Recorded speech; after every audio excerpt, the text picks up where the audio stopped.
Hi, I'm Tom Bell. I'm the creator of the River Stories video project, and I live here in West Michigan near the Grand River. And I'm curious about the Grand River and the rivers that connect to it. I'm not a river expert, I'm not a journalist, I'm a filmmaker.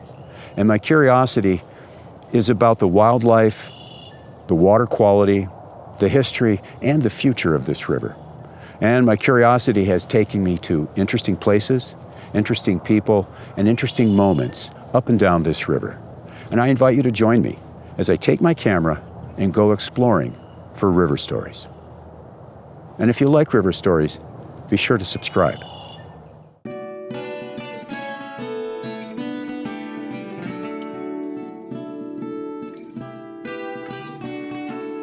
I savor witnessing the change of winter to spring, the transition from gray to green. I watch for snow and ice to withdraw as winter winds down here in Michigan. I look for open water in every pond, lake, and river that passes. It's reflexive on my part. Paddling on these waters reestablishes my sense of connection with the natural world. And I suspect that I'm not alone in that sentiment. This year's paddling adventures are starting off by exploring an annual event in East Lansing designed to escort in the transition to spring and open water. It's a gathering of kindred spirits drawn together by their passion for being on water, for being outdoors, and for safeguarding the environment. Hosted in the pavilion at MSU for its 25th year, the Quiet Adventure Symposium is a burst of replenishing energy for a new season on trails and water.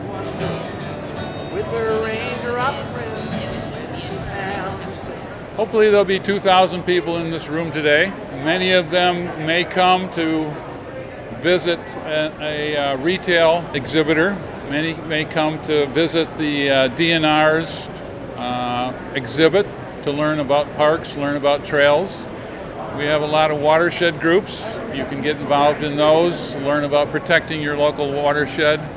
And there are many trails groups. We encourage people to get active, to join, to learn, find a club, find an outfitter, find a park that they can visit, because we believe that you can discover in recreation things that you will not learn elsewhere. And that allows you to make better choices about your lifestyle. And that hopefully allows the environment to survive along with humanity and coexist and to provide a sustainable future. The symposium is organized by the Quiet Water Society and brings together businesses, nonprofits, and topical experts all connected in some way to being active outdoors.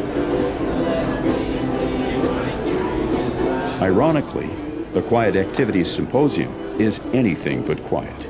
In fact, it's noisy, with a roar of friendly conversations. As I explore the aisles of booths, every few feet there's an opportunity to connect with folks of different interests, and they all share an eagerness to be here. So I love the Quiet Water Symposium. It's a time of planning, it's the time of looking forward of things to do into the summer, and it's great to connect with people, for myself to go out and see what other things there are to inspire me. Where do I want to take my family this year? Who's going to come up and paddle with us, share our story, learn other people's stories? It's really exciting. People are excited to get back outside, after a long winter. I love the event because it brings in people from all over Michigan that are interested in water and adventure. This is a great promotion of what we all do through the different nonprofits that we have. And with spring right around the corner, everybody is itching to get back into the river. It seems like everyone walking around here is excited. They're wearing their hiking boots, and they just want to get out there. It's a lot of fun to be here. And it's just meeting people that are on the water. This is a wonderful gathering of people who care about the outdoors and to care about the waters. The buzz of conversations throughout the pavilion leads me to think that perhaps the best reason for attending the symposium is talking with and listening to the folks who came to share their stories. What we try to do at Paddle Antrim is to get people connected, to understand that all of that they do impacts the water. We really feel that when people are out on the water paddling, they understand the importance of water and then are more apt to make a change in their behavior and try to help protecting it. we have a relatively pristine waterway where we're at, and we want to keep it that way. And so we're trying to raise awareness that when people are out on the water, they can make different changes, and also in their day-to-day lives. We want to share that information, whether it's in our watershed or it's in your own watershed. All of these things are really important. Well, I'm here representing the Lower Grand River Organization of Watersheds. So we are the champion organization for the Lower Grand River. So our mission is to make the river swimmable, drinkable, fishable, just enjoyable for everyone. And so we have a lot of programs working on the water quality. What we say is water is life. And so everyone is somehow impacted by water, whether you drink it, in your house, think of all the different ways that you use water and think of where it goes. Again, I think it's really becoming much more in people's awareness about how valuable water is and what we need to do to protect it. We know Michigan is the Great Lakes state. Obviously, we have all these different rivers and inland lakes that feed into the Great Lakes, and we as Michiganians need to protect those to the best of our ability. And to do that, we do it through education and advocacy. So I'm the chair of what's called the Shiawassee River Water Trail Coalition, which stretches from Holly, Michigan in northwest Oakland County to Chesaning, Michigan in southern Saginaw County. So we cover about 77 miles of the Shiawassee River. We have 22 member organizations along the river itself. So it's a great mixture of nonprofits, local units of government, countywide government as well. The river connects our communities together from Holly to Chesaning, and we want to make sure that we promote it, we protect it, we have recreation in it, so you can recreate in your own backyard without having to travel north or south or out of the state of Michigan, because it's a beautiful local river. So I have a business, a very small business, where I take women out canoeing and canoe camping on the Manistee River, just north of Cadillac. I'd say it's geared more for beginners and intermediates to just relax and be on the river. I also just want women to know that if they would like to go out with other women, here's an opportunity to sample it. It's not very far from here. A lot of times women go out with the men and then automatically defer to the men, but in this, you learn how to do it yourself. It's interesting that on the first evening, I say to them, what's nice when I go out alone is that I don't talk to anybody. I don't have anybody to talk to. So I can really see the birds and I can hear the river and I can smell. Would you guys like to practice that the next day for maybe just half an hour?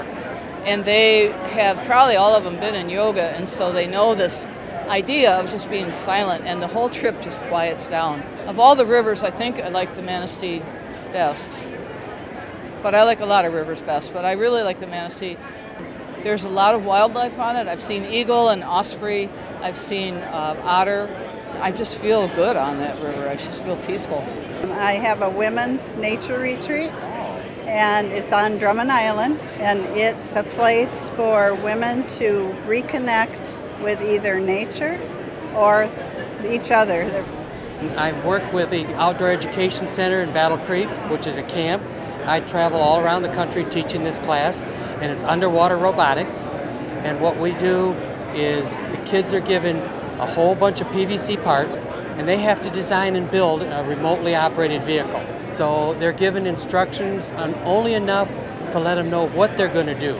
They have to design it and build it.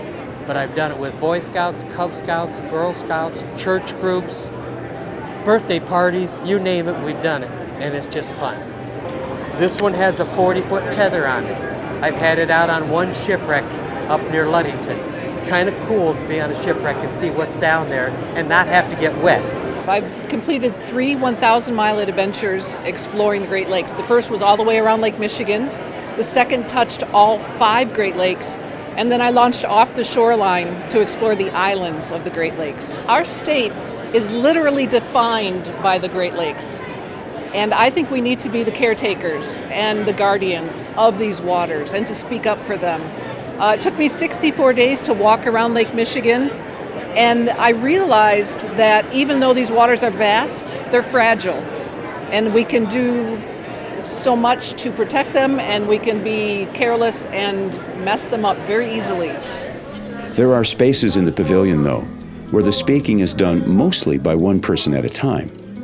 Throughout the day, presenters share stories of adventures and techniques to attentive audiences.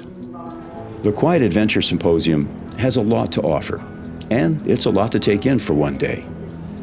For me, the most valuable takeaway is the sense of being connected with so many that share a taste for adventure and a sense of responsibility for caretaking of the environment. The sense of connection is empowering, the way the emergence of spring restores the life force of nature. If you missed the symposium and you'd like to share the connection, reach out and contact the exhibitors and presenters through the Quiet Water Society website. And when you do connect, be sure to thank them for helping all of us usher in a new season of quiet adventures.